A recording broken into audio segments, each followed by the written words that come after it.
Hey, welcome to Pocket Change. I am Candace Lott. I never know what to do with my hands while talking, so I'll keep them busy while doing laundry. Hang out with me while I ramble on about all kinds of topics and different seasons of life I've experienced. It's going to be loads of fun. Let's get to folding. Well, hey. Happy whatever day it is you're listening to this. Let's see. I'm recording this when a little bit later than I typically do, or I'd like to do. We just had a very busy week in our world. We ended spring break on last Sunday night. And as we were coming home, we got into an accident, unfortunately, in Rhonda, our RV. And we were towing our Jeep behind us. And thankfully, nobody was injured. Just have to deal with insurance and all of that. And, replacing things that are now damaged and need to be replaced. So it's been a busy week of dealing with that. So I'm a little far behind on getting this recorded. But nonetheless, here I am. And I hope whatever day you're listening to this, it finds you well. And so you can't see it, but behind this door behind me is all of our bedclothes for Rhonda. Because now that we are in her and spent the 4 or 5 nights in her, I gotta strip the bed and get everything washed and put it back, and hopefully we will be able to go camping in her for Easter weekend, but we will see. Just depends on what the adjuster says. So I have a lot of laundry to do. But so I figure for today's episode, I was going through like all my different things that I've wanted to talk about over the next little bit. And I thought today, since, I talked about being a single mom, or not being a single mom, but becoming a single mom with Mac Attack, my oldest, I thought I would talk a little bit more about that and what that was like, after she was born. So go back with me, shall we? The year was 2000. Let me say 2007, because 2006 she was born in fun tape thing in my pockets. But 2006, she was born in October. So yeah. Let's fast or rewind, I guess, back to 2007, 2006, 2007. Ay. Fun math problem again for everyone. But yes, so the year is 2000 and 2007. Good gravy. I'll get it one time, I promise. And Mackenzie is just a wee little tot. And I am now getting ready to start my first job, my first big girl job, as I'll say it. I was so excited because previously I'd worked at a restaurant, worked retail, nothing like working in an office. And I'd had my first office gig, so I was so excited. I started there. I worked there for about approximately 2 weeks, I think. And then promptly found a new job. It was just not the environment for me. I got this job in downtown Dallas. I was working at a law firm as a file clerk. Man, did I think I was just hot shit. I don't know why I thought I was hot shit, but I did. And so I was driving every day to downtown Dallas, dropping Mackenzie off at daycare. And y'all, bless me, I didn't have any professional clothes to speak of. I mean, I was 20. What 20-year-old has professional clothes? So there I was trying to be the most professional human I could possibly be. And I remember I was wearing this tweed skirt, heavy material. And this sweater that was big and bulky. And man, I wore the crap out of that outfit. And I thought I looked so cute. Oh, y'all, I wear that in the dead of summer. I was not bright. Again, didn't have my brains about me much. I was just young and trying to figure out what a professional attire looks like. But I remember whenever I started the job, Mackenzie had a checkup. And I remember I was so nervous to ask off for the first time because I had to take my baby to the doctor. And I said I had a kiddo. I'd have to explain, you look so young. Oh my gosh, how old is your kiddo? Ba, ba, ba. And all the questions that everyone always feels so entitled to know the answer to. Because I'm a bit of an overshare, clearly. But it was a super fun time because my age, you shouldn't have a baby. Shouldn't have a baby. Air quotes all around that. So I finally asked off. I asked the boss. Luckily, she didn't make a big deal about it. She was so kind, and the other mamas in the office were just so incredibly kind to me. And bless their heart, they would take me out to lunch, and I'm sure I couldn't tell my head from my asshole in that job. But they were always so sweet to me. They never made me feel like I was asking a stupid question. It was great. So there I was checking along at this downtown Dallas law firm job. Again, total hot shit. And then once or twice a week, I would drive to Tyler to continue working on my associate's degree. Because, again, I wanted to finish it, and I also needed to provide for Mackenzie, and I still needed to get my hours. So I would drive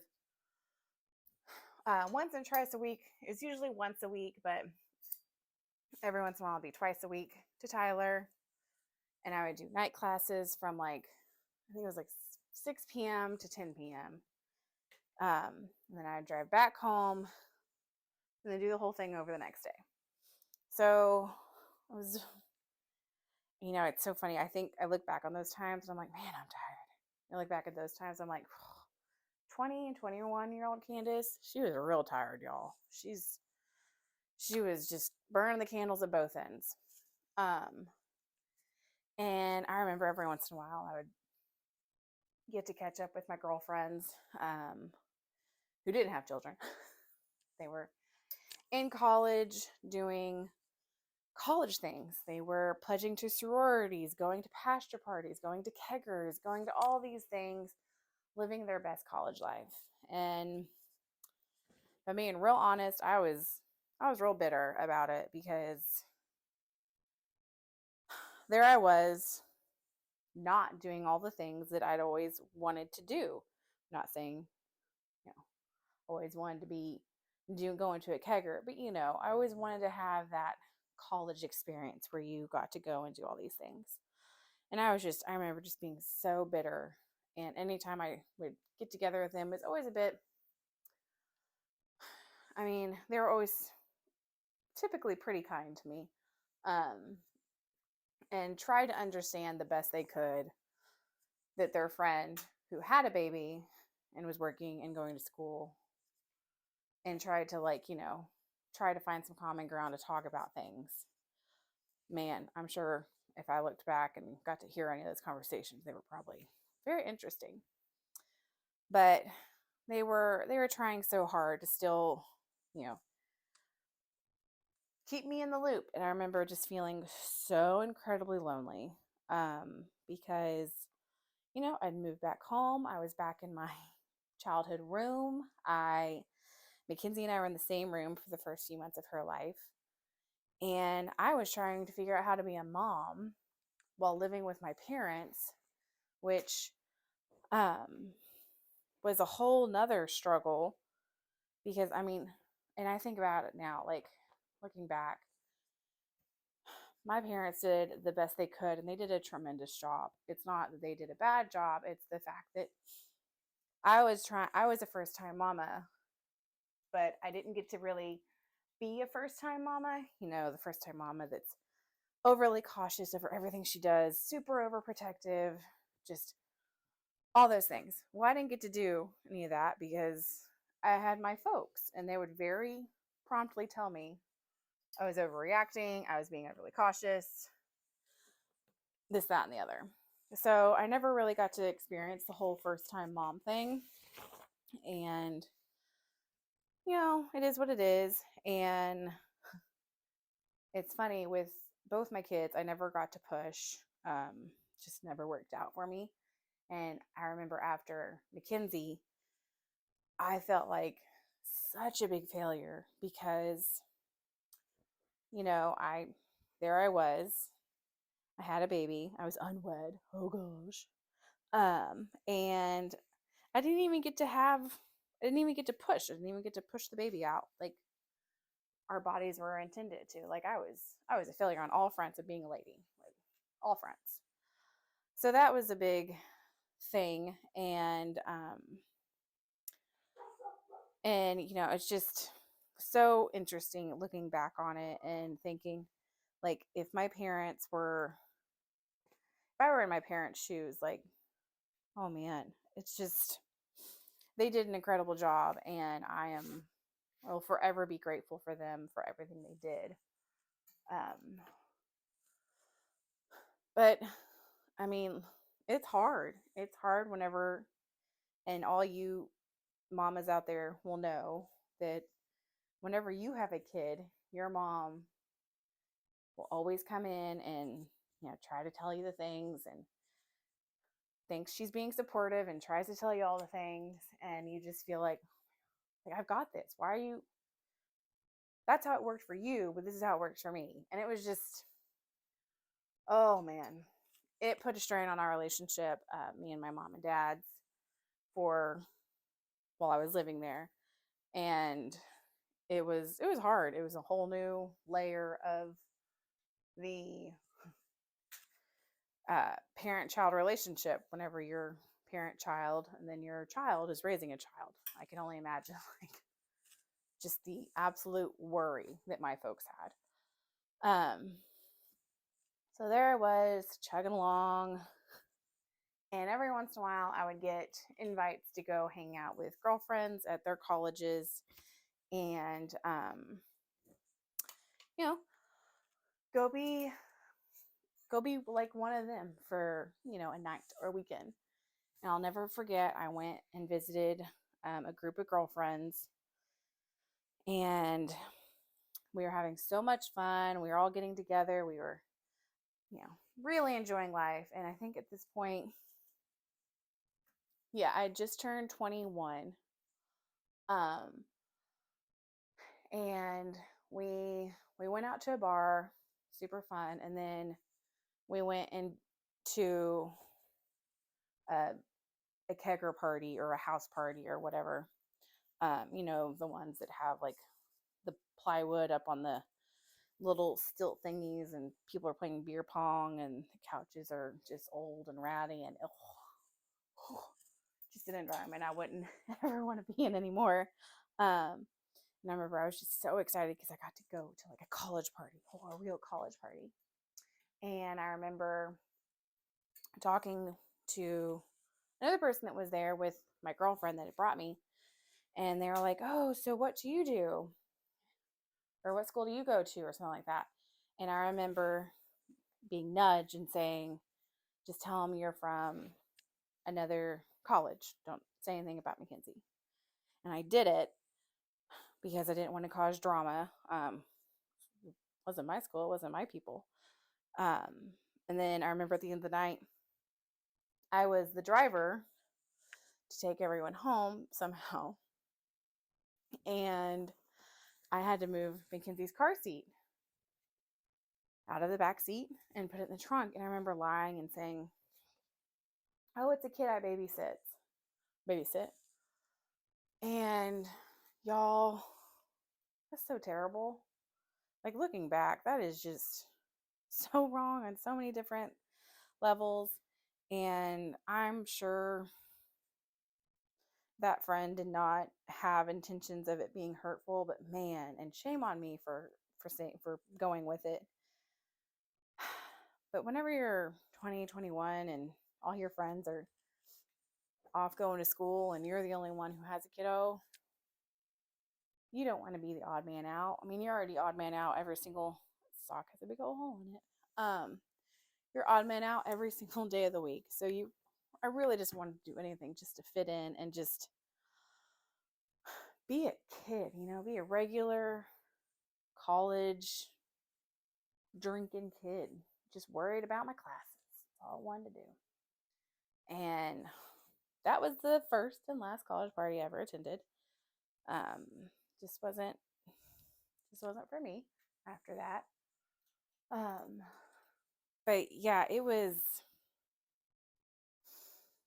let's see, Mackenzie was whenever I met my first husband, Chris, and we got together. Mackenzie was 4, I think. See, timeline's just always so funny. So the first years, 0 through 4, they were an interesting one because, I'd since left my law firm job, and I had two more jobs, and I worked at a nonprofit for a smidge.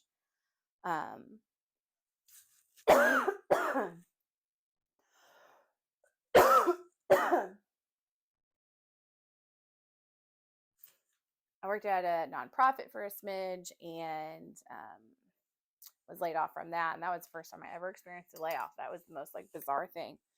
And thank God I did live at home because I was so worried. I was like, oh my God, I have a kid to take care of. Like, how in the world I'm going to do it? And it's so funny because every time I got a new job, I would go up a smidge in the salary ladder. And I remember whenever I got the law firm job, I was so excited. I was like, I'm working in downtown Dallas and I'm making $20,000 a year. Oh my gosh, I'm rich. Oh, God bless 21-year-old Candace. And it's so interesting. So I was hopping around and I landed a job for a technology company, and that's where I met my first husband. And I remember it was, I don't know how these pants work. But yeah, I left the nonprofit I was laid off from and went to go work for a technology company. And,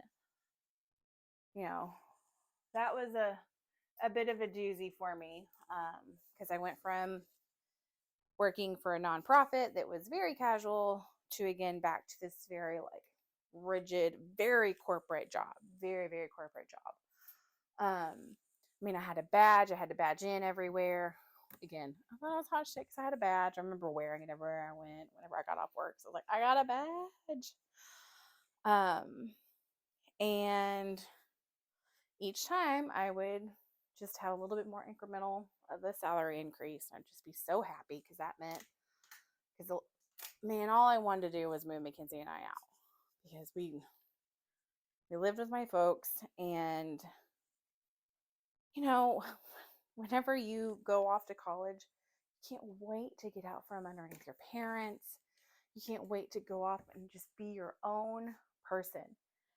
And I only got a small taste of that. And I was itching to get out. And I was itching just to, have my own thing and go off and do my own thing. And, it just be me and Mackenzie. But I will say, Mackenzie and I we had some really great times when we lived with my folks. My dad and Mackenzie just struck a bond that is still a pretty special bond. She was the first grandbaby, and their bond was so cool. My dad loved picking her up from daycare and they'd go to the park. They just have a ball. And it was just, there was really special things about living with my folks. They got to be a part of her first words, her first like steps, all those things that not all grandparents get to be a part of, and they got to be a part of it. And they didn't get to spoil her as much, I think, as most grandparents do, if I remember correctly. I remember I would get really mad when they would, because we all lived there. So it wasn't so much of a spoiling as it was like, stop it. And I just remember getting so upset about it. But we did that for about 4 years, I think. And it was very hard. It made me just very envious of everyone else around me that had just quote unquote normal experiences with their own kiddos. So it was an interesting time. And then, I had a bit of a rough course. I met a guy and he wasn't great for me. And I went down a little bit more of a self-destructive path the year before I met Chris. And got a little bit of that, like, I'm going to say teenage angst, because I didn't have a chance to get rid of it at an earlier date. And so I had my chance to go off and do all the drinking and staying out late and just not taking care of my responsibilities the way I should. And man, was I just a crap parent for about that year. I mean, I really was. I wasn't great. And I can 100% say that and know it's true. I was a good mom on weekends where my boyfriend had his kid. That's when I was a good mom, because then we would all be together and I could play house. Because I so badly just wanted that normalcy of the mom, the dad, the house, and those weekends that he had his kiddo, I would make sure me and Mackenzie tagged along. And it just felt so, so good to have that, that other person there. And you single parents will know nobody understands it like other single parents. It's just one of those things that, and other people say, oh, I'm doing the single mom life or single dad life because so-and-so's out of town, and God bless you, single parents.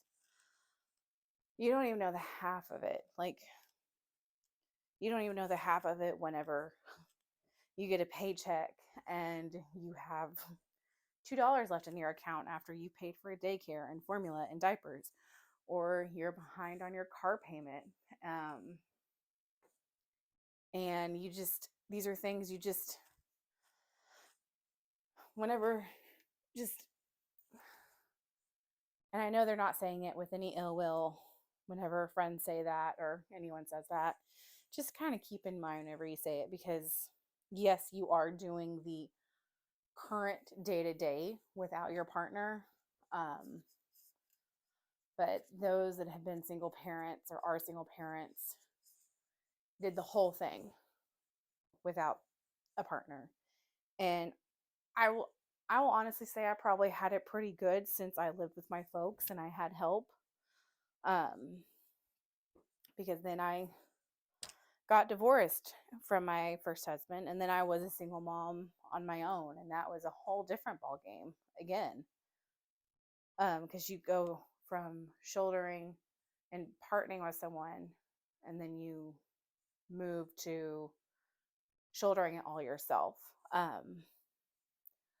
So it's just one of those things that, like, single parenting is hard. Parenting is hard anyway. I mean, and then you add in the fact that you're doing it alone without a partner. It's really, really tricky. And so, yeah. So then that's probably about as short as I can make those 4 years between Mackenzie being born and Chris stepping in the picture. Basically, it was me trying to figuring out what I wanted to be when I grew up, earning my associate's degree, and being so dang proud of it. I remember I graduated on Mother's Day weekend, and I was just so happy because Mackenzie was there, and it's one of my favorite pictures of Mackenzie and I. And I'm holding her in my cap and gown, and I did it for her. But yeah, that's the shortest and most scattered way I can do the first 4 years of Mackenzie's life, in my first roundabout in single parenting. And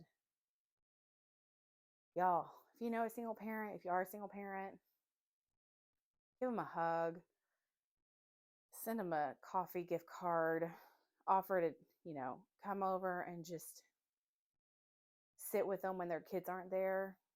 Because if they're a single parent with shared custody, that is the most lonely I think you'll probably ever feel, is whenever the kids are gone. So that is the good part of whenever I had Mackenzie, is it was just her and I. There was nobody. I didn't share custody with anybody. He signed his rights away, and that was it. So I didn't have to answer to anyone other than just me. And then, of course, my folks, because I live there. But yeah, so if you know a single parent, send them a hug, take them over food. Just be nice to each other. Okay, well, that's all for now. And I'll see y'all next week. Bye.